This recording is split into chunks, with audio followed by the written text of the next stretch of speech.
निवेदन आम्ही शेपी साहेबांना दिलेलं आहेच की आमचे सदस्य सागर मुंद्रोपकर यांनी गाडी मागण्यासाठी पोलिसांनी गेले असता त्यांना अरेरावाची भाषा वापरली, गाडी दिलीच नाही आणि वकील आहे असं सांगूनसुद्धा त्यांचं ते आय कार्ड त्यांनी फेकून दिलं आणि गच्चीला धरून त्यांना मारत नेलं.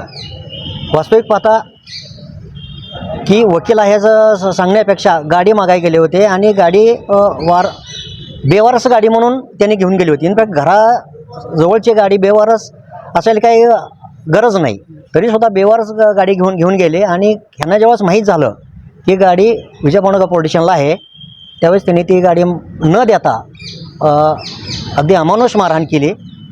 मारहाण केल्यानंतर त्यांच्या वडिलांना बोलवून घेतलं, त्यांनाही बसवून ठेवलं आणि हे सर्व CCTVमध्ये कैद आहे. परंतु की तक्रार कालपासून तक्रार द्यायचा प्रयत्न करतात, तक्रारही घेतलेली नाही. सिव्हिलला हजर झाले आणि त्यांनी ट्रीटमेंट चालू असताना MSC वगैरे दाखल केली, पण असं समजतं आहे की